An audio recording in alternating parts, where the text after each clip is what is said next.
कितना नीमन लागी ना देवर जी। अखिया बंद करे ना तो उनके सूरतिया लौकेला। अच्छा समा पेही ना तो सही कहत नहीं एकदम हीरो जैसन लागी ना वहाँ के। काश हमारे ऐसा पति मिला रहे। मत पूछो यार। अब घूमती फिरे साला हमरे को सपना रहे ना कि हमार पति एकदम हीरो जैसन मिलता ना हमके लिए ऐसा घुमावे खातिर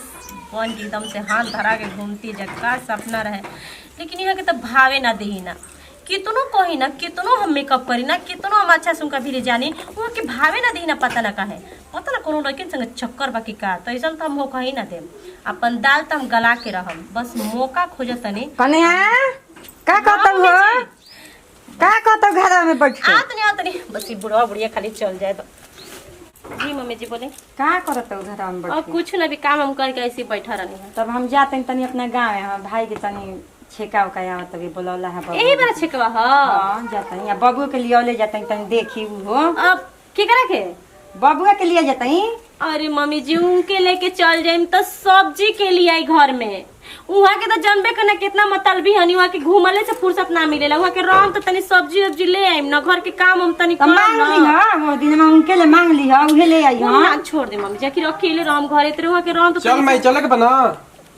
चले के ना चले के हमके सोनी ना पहले रहा कहाँ रवा जाता नहीं फिर तर तरकारी के लिए आई घर में फिर अकेले हमर जाना तनी ना छोड़ी रौरा का कर जाए मम्मी जी के अच्छा बबुआ तू रह जा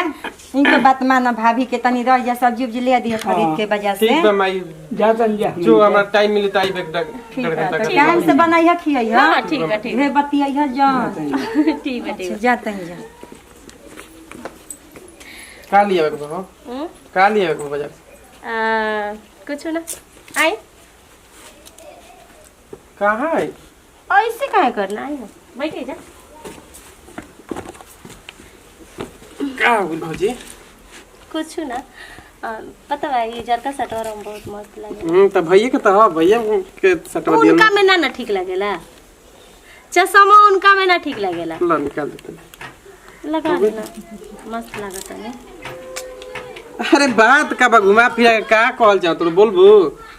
बाग जी रोवा त कने कैसन देवर बानी तनको भाव ना देही ना एगो को देवर देखा तनी कितना मजाक करलो सब भाभी से एगो रौरा बानी के तन की भावे ना देही ना अरे बार मजाक फजाक ठीक ना लगेला भैया दे तन भाव त हमार कौन भाव देला के जरूरत बा ए जी सोने ना सोई में रौरा पर दी लागल बा ई का कहत भौजी का रौरा बात करी ना जी कॉलेज में जानी पड़े ना हां जानी लड़की सबसे तो चक्कर होके पे करी पागल और का हमारा भैया के सपना बा हमरा के अच्छा अफसर बनावे के बहुत देर वो सपना पूरा करते नहीं हमारा लौकत नहीं कितना रुआ पढ़ाई करते नहीं दिन रात हम व्हाट्सएप पे बतियाओ तनी फेसबुक बतियाओ तनी कहो तनी कि हम मतलब पढ़ाई करत नहीं पागल और का मोबाइल पे पढ़ाई करले ठीक बा व्हाट्सएप फेसबुक पे ना बतियेला फोन करत नहीं तो उनके बताओ तनी कि अब रो के पढ़ाई लिखाई के नहीं खे आ वहां के बात का ना मनियन हम तो जौन का हम तौनु करिहन उनकर हिम्मत का कि ना करिहन तारा हमरा दुश्मनी बा का कौन कि तू हमरा से दुश्मनी निकल दे भैया से कहे कबू कोनो बात काहे ने बोलम रो हम बात मानते नहीं का तो का करी तारा कदी बाजार क के लिए होते बनी हर चीज करते बनी अरे हमके बाजार नहीं के करावे के हमरा के रोज से प्यार हो गइल बा हमार प्यार के बस रोज समझ चाहत नहीं कि आप हमारे दिल में रही और हमसे बहुत ज्यादा प्यार करी और सही बताओ तनी जाना तनी घूमल जाई फिरल जाई हमर रोज सपना रो काहे नहीं कि तेरी की जो भी हमें लड़का से कुछ कही ना तो हमारा सपना पानी में फेर देला पता नहीं लगा कब लाइन पे आई हन एक ना एक लाइन पर लिया ये कर हम हो टेढ़िए हनी का समझत रहे सोच अंगुली से ना निकल लगी ना तो टेढ़ करे के पड़ेला अरे सारा ढीला हो बोलबा भौजी जा तनी कॉलेज ठीक बा अरे रे तनी एहे के बानी तो हम काहे के बनी अरे बानी ना अरे पागल हो का हम काहे के बनी हो अरे बानी ना ई कौन भौजी अभी अब सोए साड़ी खिंचवाई बुआ का अरे के बोले बानी ना बानी के अरे राम राम राम अरे बानी ना भौजी हमारा बस के बात नहीं के बानत बेजीरो समझ में ना आवेला कुछ बात कही ना तो का हो गइल कुछ गलती कर देनी है का भौजी मतलब का कमी बाबर बताई तो बहुत सुंदर बाड़ू अच्छा बाड़ू तारा में तो का फिर भी काहे ना रो हमसे काहे दूर दूर भागे ना बताई इतना रोज से प्यार करे ना फिर भी रोज दूर दूर भागी ना काहे बताई तो भौजी तू भैया का मान पहले बात सुन तू भैया का माना थोड़ू अब भैया जान जी अनु तो बाग जी फिर भैया हमारा के भैया भैया भैया काट दियो तू जानी हन तब ना अरे इस सच्चाई को वो छिपेला। अच्छा भौजी बतावा भैया में ऐसा का कमी बा कि भैया के तू धोखा देता रू? देखी रउआ हमरा के चराई मठी बना ना तो हमरा से बुरा केहू ना होई। देखी बात समझी ना, बहुत प्यार करी ना रउआ से। भौजी गलत बात बा भौजी, देखा भौजी अरे रोरा बात नहीं की समझा, तुम इतना प्यार करे ना रोरा से, फिर भी रोरा पता ना काहे हमसे दूर दूर भाग रही भौजी ना। दूरे रह भौजी। सुनिए देखिए हमने के प्यार कर जाए ना भौजी की करा पता चली, बताइए तो क्यों करा पता चली रोरा के भौजी। कि तो हम घर से भी एकदम लिए ही नहीं आके सबके दिखा दे भौजी भैया जान दियन तो फिर दिक्कत हो रवा चले क्यों ना जाने चले भौजी। चले बात ना माना भौजी। क्यों ना जाने चले भौजी कुल गलत बात बा भौजी। भौजी अरे रोरा काहे इतना घबराता है बताइए तो, हमरा भाभी है ना। भौजी गलत बात बा भौजी। अरे छोड़े हमरा के, अरे भौजी अरे छोड़े ना, छोड़े हमके, अरे छोड़े हमके, रोका सामने क्या आवाज हमने पर भौजाई पे हाथ लगाते हुए भैया तू अरे हमके ये मित्र है हमारा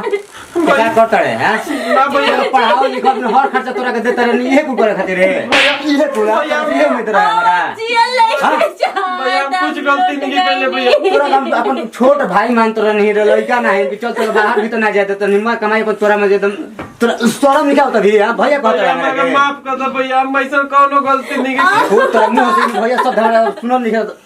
मन तो पता नहीं कि तू नहीं बात मुंह आती बुझा गई हम ना जियो, एक घर में हम सुरक्षित नहीं की ना हो, तो चुप रहो, हम मानी लो। सुरक्षित नहीं की।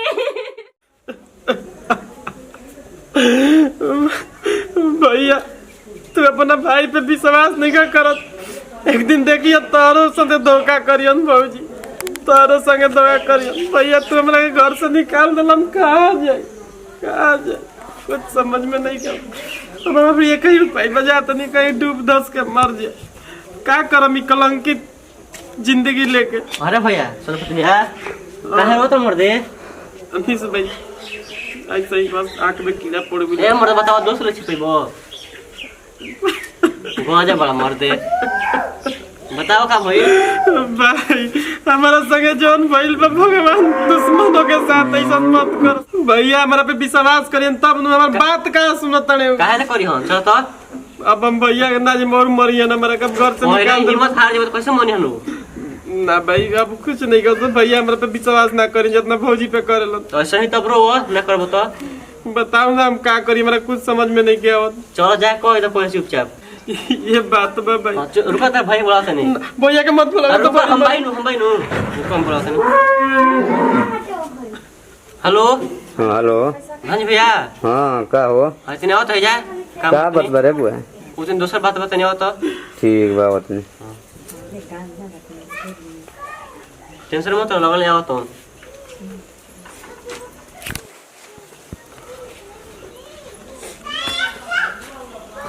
अगला उठा काहे के बोलाव लेते जे हमरा के ये काम बा का काम भाई का सदा भेट फिर करिबे हां पर तार पकड़ा तो नहीं। ओ कौन से सफाई दिया चाहता रे देखो एक बार हमारा पे भरोसा कर, तारा अगर हम भरोसा पे खड़ा ना उतरनी तो भले हमरा के जान से मार दी, हम खुशी खुशी मारे पे तैयार हो सोच गलत बा जानते हो तार सोच गलत बा तोरा का बुझाता ओकर गलती बा भैया ओकर गलती बा कि ना ई तो सच्चाई सामने आ जी। बस तू हमारा पीछे लुका के देखियो कैमरा करियो, हम भौजी के बुलावा तनी सब सच्चाई सामने आ जी। अगर सच्चाई ना है तो कहले सोच लिए अब कहले खेतल नहीं बनी अब कहले काट दे ठीक बा भैया, तारा जौन मन करी तौन तू करियो। चल हम भैया जंगल में भौजी के बुलावा ठीक है बेटा चल ठीक बा चल इस भाई। फोन आप का तड़े स्पीकर तेज कर दे है हेलो हेलो हाँ भाभी का बात बा? का हाल बा भाभी?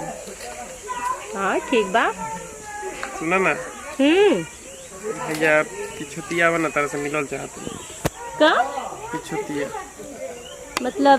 घर में जब बोलत रहने तेरा मिलत रहा तब बहरी का करे रहे? जानते भौजी घरे मान ला की दिक्कत हो जेने आवा ना बहुत मिले के मन करता। अपना अरे अब हमार कुकुर के जान। मांस खिया देलो तो मांस खाए के कुकुर खोजबे न करी। अरे हमार करे जा ठीक बा, तोरा खातिर हम कहीं आ जाए। ठीक बा तनी ठीक बाबा भौजी ठीक बा रखा। देख लो देख लो ना अभी और देखे के बा ना रासलीला तो लुका जाई जावा। चल भाई तुम मुझे लुका जा देख लिया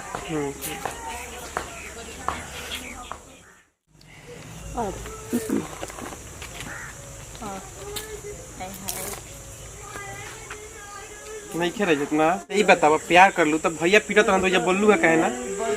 अब ये से ना बोलनी हाँ कि देखो तोहरा के तो माफ कर दिहन वो हमरा के ना माफ कर दिहन घर से निकाल दिन तो फिर केकरा संगे रहब अब फिर अब जनिहन तो अब जनिहन तो देखल जाए का देखल ना जी अच्छा छोड़ा तू बोलैला काहे के जन बोलैले के बड़ा तो चला छोड़ा जन भइल ठीक बा भुला जा लेकिन तू हमसे प्यार करला ना आगे तू आ गेला लाइन पर बता इतना हम तरह से कहत रहनी तुम मानते ना रहला एक के चलते हम ऐसा कहीं नहीं है अगर तुम मान जीता ना तो ना ऐसा करती ठीक बा ना और तोहार भैया से तो हम प्यार करबे ना करना प्यार तो हम तोहरा से करी ना कुर्तवा काहे खोलतर भाभी बस ऐसे ही अच्छा लगेला खोले में से दो लगा दे तो ये आदत छोड़ दा कहे देख लो हमारा दोस्त के देता रहनु इसी दोषी देख लो के खाता इसे अब तू हमके फोन के जगह है बोलैला हा का जो होते जब बोलौला के और तू हमके फसाओ चाहत रह और कुछ सफाया देवे के बा देखिए जी हमके फोन करके बोलैला पता लगा काहे कि पता बा कितना झूठ बोल रहा हां ये तो फोन करके बोला हुआ है ये हम ही कहने के फोन कर सब पता तोर तो मैं तो सफाई हम सुन लेनी अब बता तोरा सुन का करी यार जी चली छोड़ी ना ये बहुत लफुआ है एक नंबर ये लफुआ है ना चली घरे हां ये बार हमारा बुझाई के राजा जी लफुआ हम चली घरे चलो का है जला जला बता अरे कोई के सामने बता हां करे क्या हाथ ना हम सुंदर सुबह लक्ष्मण जैसन भाई के ते अच्छा रंग लगावतल है रंग लगावतल है छोड़ दे भैया हां भैया छोड़ दे अरे पागल तोरे के का कह दे ते घर के इज्जत करे का भैया पता है सुना अब भौजी ऐसा ना करियन घर की इज्जत घर ही में देखा बाहरी मत ले जा भैया घर में ये तो तेरा हबे ना तई तोरा के छोड़म ते का ले जीबे का छोड़ तोरा के ले जी भैया भले हमरा के छोड़ दे अपना मेहरारू के ले जा ठीक बा भौजी तारा से हाथ जोड़ के रिक्वेस्ट करो तनी कि ऐसा का हमरा भैया में कमी बा कि भैया तारा के पूरा नहीं कौन करत पहले ही बताओ देखो देवर जी हमके माफ कर दे हम स्वार्थ में आके रोज संग ऐसा कहीं नहीं हमरा से गलती हो गई बा देवर जी हमके माफ कर दी आज के बाद कभी हम तो माफ कर देले बनी भैया तू माफ कर दे पैर पकड़ता नहीं हम कभी ऐसा गलती ना करब भौजी अब से ऐसा कबो गलती मत करियो आ सब पब्लिक भैया तोरा के देख के माफ करत है भाई के देख माफ करते है भैया लोग के बताओ कि ऐसा बहुत बड़ गलती होला नमस्कार प्रणाम हम ममता यादव हम मनीष सेनापति सिंह हम धनजी यादव और नमस्कार हम जे कहनी है कोई भी केहू के भौजाई भी प्लीज ऐसा मत करी हलो काहे कि एगो देवर बेटा समान होलन और घर में अपना ही घर ना बर्बाद करे के चाहिए और हम वीडियो अच्छा लगी तो प्लीज वीडियो के दिल से लाइक सब्सक्राइब और शेयर करम जा वीडियो के और कमेंट में बताएम जा वीडियो कैसन लागल हटे पवित्र रिश्ता पे दाग ना लगावे के चाहिए हम तो ये कहम और सबके कितना ऐसा ऐसा भौजाई मिल जाई और कमेंट खराब मत करी हलो ऐसे कि हम वीडियो खाली बनैनी है हमनी करवा सबके आँख खोले खातिर वीडियो बनैनी जा प्लीज ऐसा लोग सब गलती मत अगर करी वीडियो हमनी के अच्छा लगे तो शेयर करब जा हमनी के लास्ट में क्या बोला जा जय भोजपुरी समाज।